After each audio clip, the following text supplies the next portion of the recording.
Loypoll was ecstatic. He had scored an invitation to the most happening place on Earth, Epstein Island. At least that's what he thought. Loypoll, with his heart set on partying with the rich and famous, had completely misread the email. He envisioned wild parties and luxurious beaches. He pictured himself sipping exotic drinks with celebrities. Oh, the folly of Loypoll. Little did he know his misinterpretation would land him in a world of trouble. He packed his bags with swimming trunks and party shirts. He grabbed his inflatable flamingo. He was ready for the time of his life. Are you sure about this, Loypoll? But Loypoll, blinded by his island fantasy, wouldn't hear a word of it. The limousine arrived. Loypoll, giddy with anticipation, hopped in, followed by a hesitant Radix. Epstein Island, here we come. The limousine pulled away, leaving a trail of exhaust fumes and shattered dreams in its wake. Their destination wasn't a tropical paradise. Instead, the limousine pulled up to a towering, greasy structure, the infamous Pizza Tower, headquarters of the city's most feared law enforcement agency, the Pizza Tower Police. Turns out, Loypoll's email was an invitation for questioning, not partying. Before Loypoll could even process his error, the Pizza Tower Police swarmed the limousine.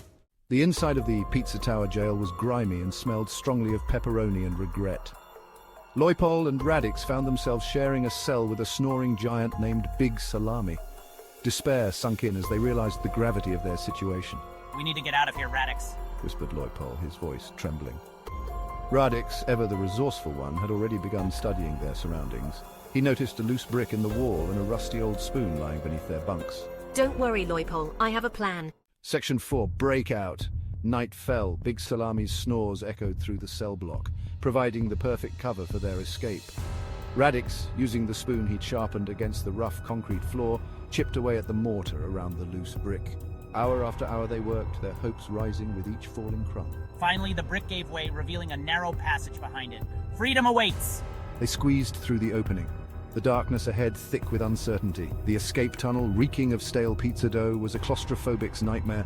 They crawled through the darkness, their progress agonizingly slow.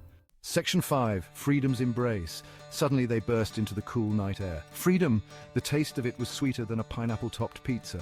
Before them loomed the imposing Pizza Tower fence, topped with razor wire.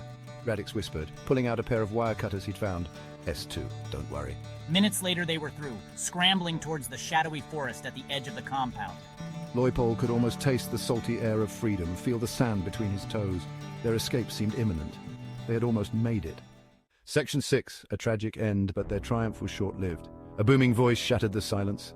Out of the darkness stepped Weejikul Gromad, the notorious warden of Pizza Tower Prison. He stood bathed in the harsh glare of the security lights, a cruel smile playing on his lips. Loypoll and Radix were trapped, their escape route cut off by a ring of armed guards. S3, halt, you're surrounded. The air crackled with tension. Loypoll knew it was over. He looked at Radix, his eyes filled with regret. Gunfire erupted, the night shattered by the deafening roar. Loypoll and Radix crumpled to the ground, their dreams of Epstein Island and freedom dying with them. The sound of sirens filled the air, as Weejikul Gromad, his face expressionless, surveyed the scene. The escape was over before it had truly begun.